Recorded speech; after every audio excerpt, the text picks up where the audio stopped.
إن الحمد لله نحمده ونستعينه ونستهديه ونستغفره ونعوذ بالله من شرور أنفسنا ومن سيئات أعمالنا من يهده الله فلا مضل له ومن يضلل فلن تجد له وليا مرشدا وأشهد أن لا إله إلا الله وحده لا شريك له وأشهد أن سيدنا ومولانا ونبينا وحبيبنا محمدا صلى الله عليه وسلم نبيه وعبده بلغ الرسالة وأدى الأمانة ونصح الأمة وكشف الغمة وجاهد في الله حق جهاده حتى أتاه اليقين فصلوات الله وسلامه عليه وعلى آله وصحبه أجمعين. My dear respected brothers and sisters in Islam, I bear witness that there is no God worthy of worship except Allah subhanahu wa ta'ala.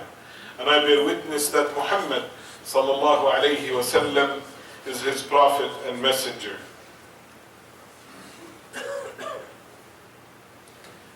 I was in my store a few years ago. I saw a car pull up to the door and an old man came into my store and he stood in front of me. I asked him, how can I help you? It looks like he was ashamed to ask. He was not expecting somebody that looks like me. This was in the States, and in a state called Kansas, where mostly they are white, like almost everybody, and all of a sudden he sees this strange person and he wants to ask a question, but he feels ashamed. That's what I felt from looking at his face. And I could see that he had an older lady in the car still. And I really did not know if that lady was even alive. That's how old they were. And then he looked at me at the end, he asked, I would like to go home. He wanted to go home. He didn't know how to go back home. He said, I used to know how to go to the other side of the highway, but since they put all these bridges, I don't know how to get back to the other side of the highway.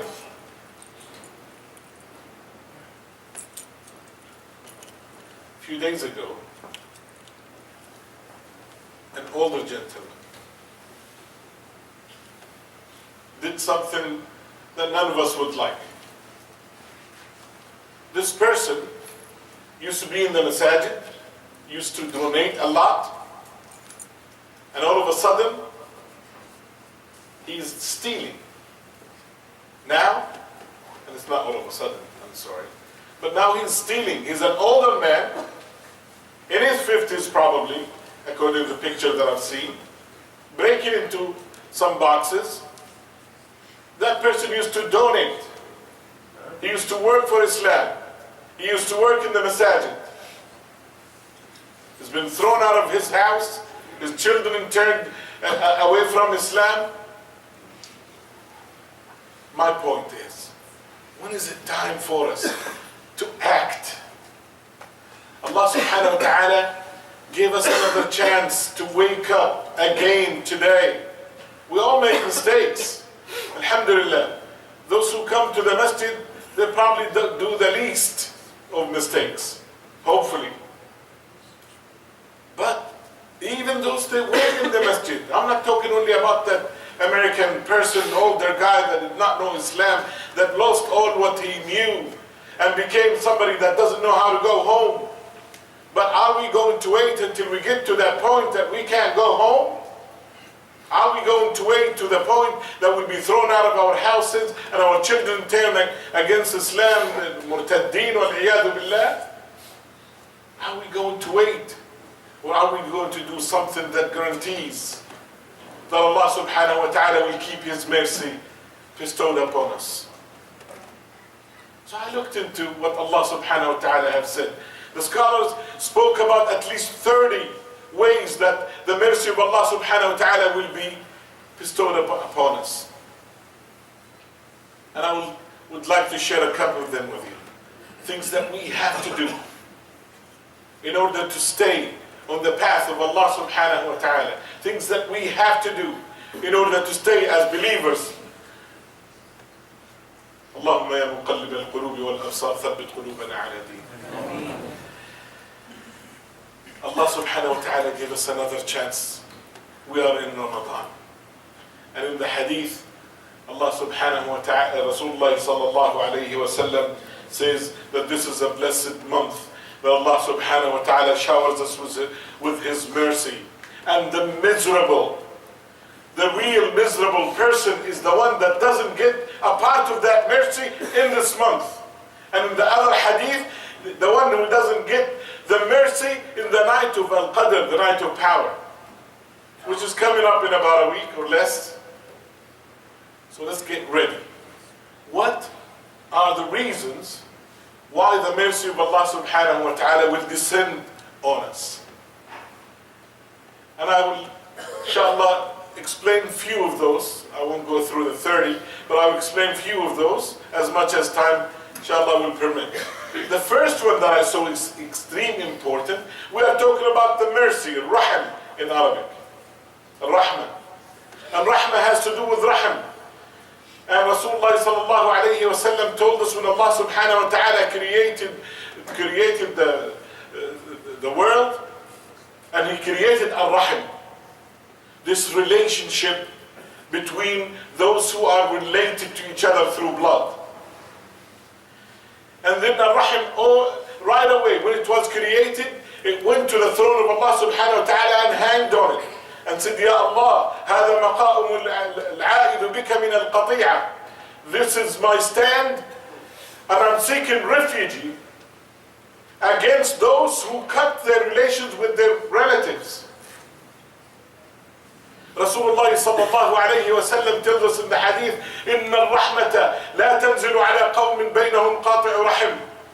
Imagine, the mercy of Allah subhanahu wa ta'ala will not descend on a group of people that one of them have cut his relations with one of his relatives or all his relatives. This is a very, very important matter. And a lot of us take it lightly. But ya akhi, he did this to me. You don't know what my cousin did. You don't know what my uncle did. He took all our belongings. He took all our inheritance. Oh, but that uncle spoke about my mom, and he spoke about her in her honor. All of that is in the Quran. Read what Allah subhanahu wa ta'ala tells us, and tells Abu Bakr as-Siddiq in particular, and then He tells all of us after that. Allah subhanahu wa ta'ala says, وَلَا يَأْتَلِ أُولُو الْفَضْلِ مِنْكُمْ وَالسَّعَةِ أَن يُؤْتُوا أُولِي الْقُرْبَى وَالْمَسَاكِينَ وَالْمُهَاجِرِينَ فِي سَبِيلِ اللَّهِ وَلْيَعْفُوا وَلْيَصْفَحُوا أَلَا تُحِبُّونَ أَن يَغْفِرَ اللَّهُ لَكُمْ وَاللَّهُ غَفُورٌ رَحِيمٌ. Let them not vow those who Allah subhanahu wa ta'ala have given them, and they have been given. Let them not vow that they will not give their relatives because they have done something wrong.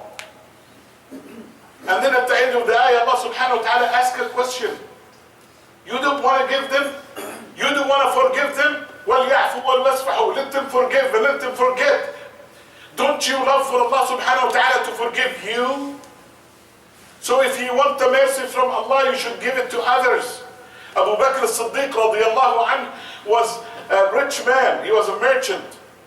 And one of his relatives, the cousin of Aisha radiyallahu anha, Mustah ibn Athatha, when the hadithatul ifk happened, when the lie about the honor of Aisha radiyallahu anha. Imagine, we're not talking about my daughter or your sister. We're talking about Aisha radiyallahu anha. فضل عائشة على فضل النساء كفضل الثريد على باقي الطعام. When Rasulullah sallallahu alayhi wa sallam described her, he described her as if she is the best of food compared to the other food. That's how he compared her to the rest of the women. Aisha radiallahu anha, the wife of Prophet Muhammad sallallahu alayhi wa sallam, but she is the daughter of Abu Bakr as-Siddiq, and Abu Bakr as-Siddiq had to hear people speaking about her honor until Allah subhanahu wa ta'ala revealed in the Quran, إِنَّ الَّذِينَ جَاءُوا بِالْإِفْكِ عُصْبَةٌ مِّنْكُمْ. Those who came with this lie are a part of your community. One of those people that spoke about it, he did not start it, but he spoke about it, was Mustah ibn Athatha. He was so poor before that. He was so poor that he could not live on his own. Abu Bakr as-Siddiq was giving him a salary every month for him to live. But when we heard that he was one of the people that spoke against his daughter, he said, I'm never going to give him money again. And Allah subhanahu wa ta'ala revealed this ayah. He said, وَلْيَعْفُوا وَلْيَصْفَحُوا. Allah says, don't vow not to give them money. Forgive and forget. Don't you love for Allah to forgive you? You know what Abu Bakr as-Siddiq said. He said, yes, Ya Allah, I would love your forgiveness. And he kept giving. Even after he spoke against his daughter's honor. So if you think that your uncle did this or that, your cousin, your brother, and that's a good reason, a valid reason for you to cut your relations with him or her, think again. Allah subhanahu wa ta'ala says, وَلْيَعْفُوا وَلْيَصْفَحُوا. Let them forgive, let them forget. Don't you love for Allah subhanahu wa ta'ala to forgive you? So the first thing that will bring the mercy of Allah subhanahu wa ta'ala upon us is that we have mercy for His creation. And Rasulullah sallallahu alayhi wa sallam says, مَنْ كَانَ يُؤْمِنُ بِاللَّهِ وَالْيَوْمِ الْآخِرِ فَلْيَصِلْ رَحِمًا. Whoever believes in Allah subhanahu wa ta'ala and the day of judgment, let him have good relation with his kinfolks, with those relatives of his. And Rasulullah sallallahu alayhi wa sallam tells us, once you do that, you will get things. مَنْ أَحَبَّ أن يبسط الله له رزقه وينسأ له في أثره فليصل رحمه. Whoever would like that Allah subhanahu wa ta'ala, the hadith literally says, increase his wealth and his life, or the number of years that he lives. Some scholars said that is literally what it means, and some scholars said that means the little money that you have has so much blessing. And it will be enough for so many things. And the number of years that you will live will have an effect a lot more than regular people will have an effect in their life. That's why Rasulullah ﷺ also said, لَيْسَ الْوَاصِلُ بِالْمُكَافِئِ. Because a man came to Rasulullah ﷺ and he said, Ya Rasulullah, I have some relatives. I go and visit them and bring them gifts. But they don't do the same. He told him, لَيْسَ الْوَاصِلُ بِالْمُكَافِئِ. It's as if you want to be exactly like them, then you are not wasil, you are not connected to your relatives. And then he told him, it's as if you're taking sand and you put it in their faces or in their mouths. It's not your job to see, I'm going to do exactly what they do. They did not visit me for a year, I'm not going to visit them for a year. لَيْسَ الْوَاصِلُ بِالْمُكَافِئِ. Rasulullah ﷺ tells you, you do your job. We're dealing with Allah subhanahu wa ta'ala. You want His mercy? That is the condition. You have to give that mercy. You have to give that connection to the rahim. Who are those people that you are related them through rahim? The scholars said, the least of scholars said, it's your parents and their parents. It's your children and their children. It's your brothers and sisters. And it's your brothers and sisters and their children, the first degree, and then your uncles and your aunts. So let's not forget, the first thing is the mercy. Give it to people if you want Allah subhanahu wa ta'ala to give you that mercy. The second thing is a tawbah, to repent to Allah subhanahu wa ta'ala. Allah subhanahu wa ta'ala says, وَإِذَا جَاءَكَ الَّذِينَ يُؤْمِنُونَ بِآيَاتِنَا فَقُلْ سَلَامٌ عَلَيْكُمْ كَتَبَ رَبُّكُمْ عَلَى نَفْسِهِ الرَّحْمَةِ إِنَّهُ مَنْ عَمِلَ مِنْكُمْ سُوءًا بِجَهَالَةٍ ثُمَّ تَابَ مِنْ بَعْدِهِ وَأَصْلَحَ فَإِنَّهُ غَفُورٌ رَحِيمٌ. Ramadan is a chance for us to go back and repent to Allah subhanahu wa ta'ala from all the mistakes that we make. We're humans, we make mistakes. Allah subhanahu wa ta'ala created us in a way that we can choose right or wrong. But he also told us, if you choose wrong, make sure you go back right away and say, I'm sorry. I'm not going to do it again.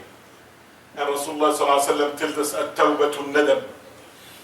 If you really regret, you feel sorry that you have done that mistake, then that is your true repentance. Of course, there is the conditions that you have to stop. You have to intend not to go back and do it again. If there is any rights for anybody, you have to give it back to them.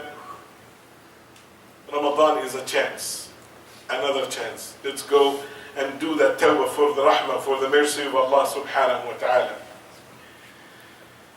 Also Allah subhanahu wa ta'ala says, إِنَّ رَحْمَةَ اللَّهِ قَرِيبٌ مِّنَ الْمُحْسِنِينَ.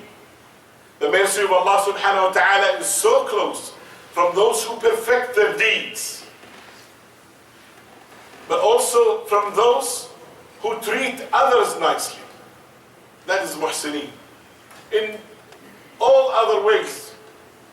That's why Rasulullah ﷺ, when he was sent, he said, إِنَّمَا بُعِثْتُ لِأُتَمِّمَ مَكَارِمَ الْأَخْلَاقِ. I was sent for nothing but to perfect the best of manners. When Aisha radiallahu anha was asked, how was the manners of Prophet Muhammad sallallahu alaihi wasallam, she said, كَانَ خُلُقُهُ الْقُرْآنِ. Which brings us to a very important point. One of the things that will bring the mercy of Allah subhanahu wa ta'ala upon us is the Quran.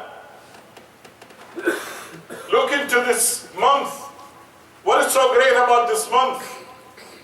It's the Quran. شهر رمضان الذي أنزل فيه القرآن هدى للناس وبينات من الهدى والفرقان. And when Allah subhanahu wa ta'ala spoke about the Quran, He said, وَنُنَزِّلُ مِنَ الْقُرْآنِ مَا فِيهِ شِفَاءٌ وَرَحْمَةٌ. Allah subhanahu wa ta'ala revealed in the Quran a cure to what's in the hearts. And mercy. And look into the Quran. Look how amazing it changes things. When Allah subhanahu wa ta'ala sent the Quran, He revealed it with Jibreel alayhi salam. And Jibreel alayhi salam, we all know, is the master, the best of all angels. And He sent it on the night, in the month of Ramadan. And the month of Ramadan, as Rasulullah sallallahu alayhi wa sallam says, is the master of all months. And He sent it in the night of Al-Qadr. And the night of Al-Qadr is the best night of the year. خَيْرٌ مِّنْ أَلْفِ شَهْرٍ. And He sent it to Prophet Muhammad sallallahu alayhi wa sallam, Sayyidul Khalq, the master of all creations. And He sent it to you and I, to the Ummah of Islam. And as this Ummah took the Quran, Allah subhanahu wa ta'ala made it the best nation. كنتم خير أمة أخرجت للناس. You were the best nation sent to mankind. تأمرون بالمعروف وتنهون عن المنكر. Those are the conditions. وتؤمنون بالله. Now imagine if you take that Quran and you install it in your heart, you understand it, and then you apply it in your life. The difference the transforming difference that will happen in everybody's life that takes the Quran. You are a regular person that Allah subhanahu wa ta'ala created. All of a sudden, you are what? Just like everybody else before you. You are Sayyidul Khalq. You are the best of the creations that Allah subhanahu wa ta'ala gave. The condition is you need the Quran in your heart. You need the Quran in your practices. It needs to manifest in our lives. That's another reason to listen to the Quran, to understand the Quran, to apply it in our life. That is another reason that will bring the mercy of Allah subhanahu wa ta'ala upon us. And the last thing that I will talk to you about today. Allah subhanahu wa ta'ala says, وَمِنَ الْأَعْرَابِ مَنْ يُؤْمِنُ بِاللَّهِ وَالْيَوْمِ الْآخِرِ وَيَتَّخِذُ مَا يُنْفِقُ قُرُبَاتٍ عِنْدَ اللَّهِ وَصَلَوَاتِ الرَّسُولِ أَلَا إِنَّهَا قُرْبَةٌ لَهُمْ سَيُدْخِلُهُمُ اللَّهُ فِي رَحْمَتِهِ. Some of the Arab are those Arabs that lived in the desert. Some Some of them, they give from their money and their intention. So let's look into this. And their intention. It's very important that your intention should be for the pleasure of Allah subhanahu wa ta'ala. And their intention is for the mercy of Allah subhanahu wa ta'ala. And Allah subhanahu wa ta'ala says in the ayah, سَيُدْخِلُهُمُ اللَّهُ فِي رَحْمَتِهِ. Allah will grant them entrance into His mercy. This is such an explicit meaning. It doesn't need translating. It doesn't need understanding. The ayah is so clear. You spend with the right intention, Allah subhanahu wa ta'ala will give you His mercy. I ask Allah subhanahu wa ta'ala to make us from those who fast Ramadan, the true fasting. I ask Allah subhanahu wa ta'ala to enable us to fast Ramadan, make qiyam in Ramadan, read the Quran in Ramadan, and pray in Ramadan. And I ask Allah subhanahu wa ta'ala to accept all that from us. ادعوا الله وأنتم موقنون بالإجابة.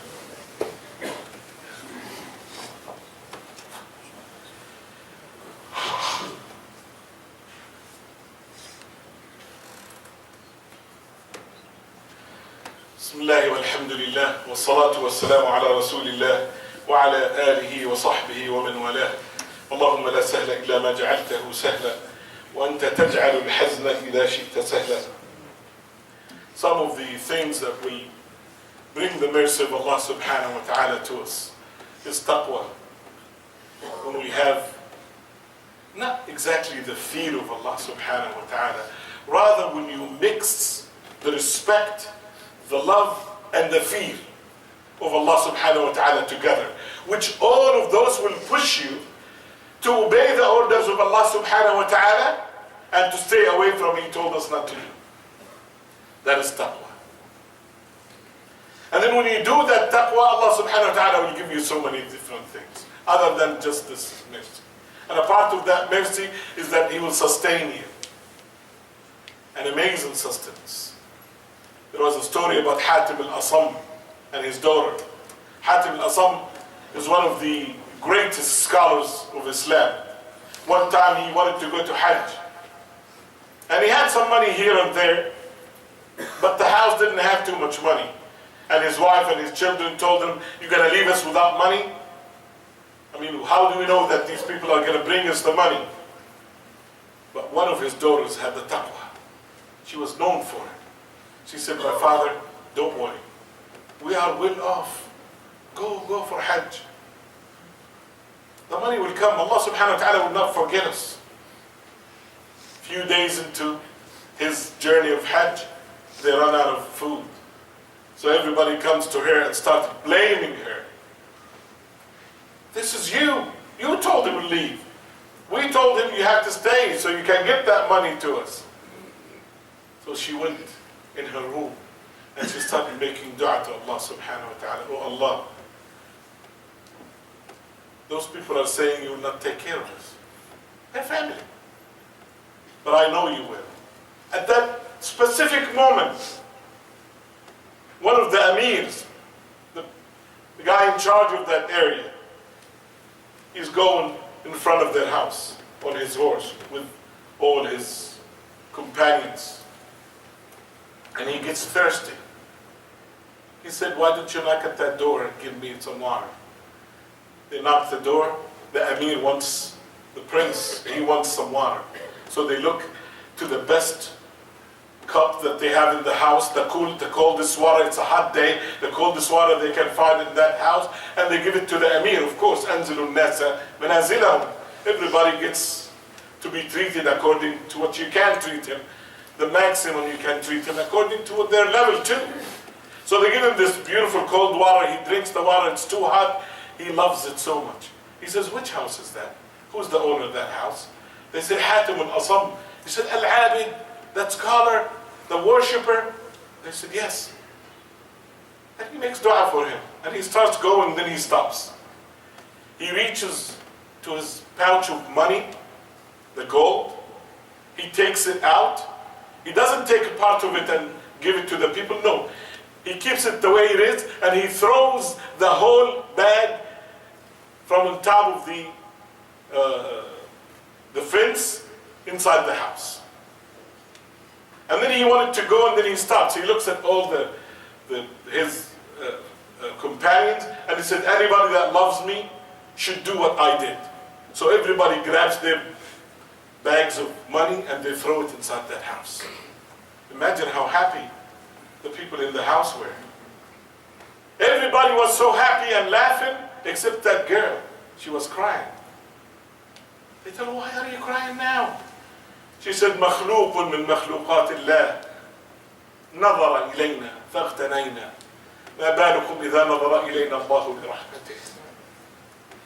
One of the creation of Allah subhanahu wa ta'ala looked at us and we became rich. Imagine if Allah subhanahu wa ta'ala looks at us with the mercy, with His mercy.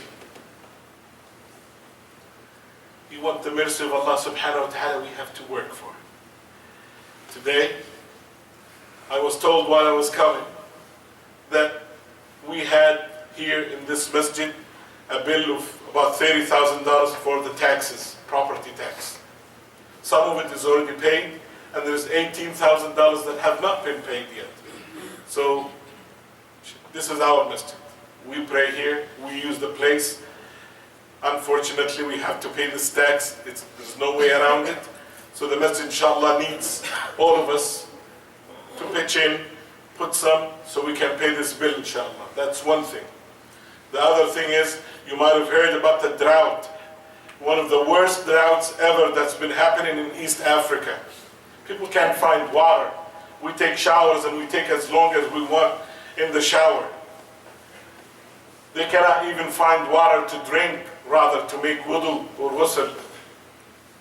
And Islamic Relief, we've always, we experience them, we know their work, and they actually have offices in East Africa, in Kenya and Somalia, East Somalia, the land of Somal, all of that area. They have offices actually in hand, and they're working with the people, bringing them water, trying to make it easier for them. So if you want a part of the mercy of Allah subhanahu wa ta'ala, be merciful with these people. Brothers are outside, they have a table, make sure. Contribute to the masjid, contribute to your brothers and sisters in East Africa. Alhamdulillah alladhi ballaghana Ramadan. اللهم تقبل منا الصيام اللهم تقبل منا القيام اللهم تقبل منا قراءة القرآن وسماع القرآن اللهم تقبل منا أعمالنا الصالحة اللهم إنا نسألك حبك وحب من أحبك وحب عمل يقربنا إلى حبك اللهم إنا نسألك عيش السعداء ونيل الشهداء والفوز بالقضاء والنصر على الأعداء اللهم اقسم لنا من خشيتك ما تحول به بيننا وبين أن نعصيك ومن طاعتك ما تبلغنا به جنتك ومن اليقين ما تهون به علينا مصائب الدنيا ومتعنا اللهم بأسماعنا وأبصارنا وقواتنا ما أحييتنا واجعله الوارث منا واجعل ثأرنا على من ظلمنا واجعل ثأرنا على من ظلمنا واجعل ثأرنا على من ظلمنا وانصرنا على من عادانا ولا تجعل الدنيا أكبر همنا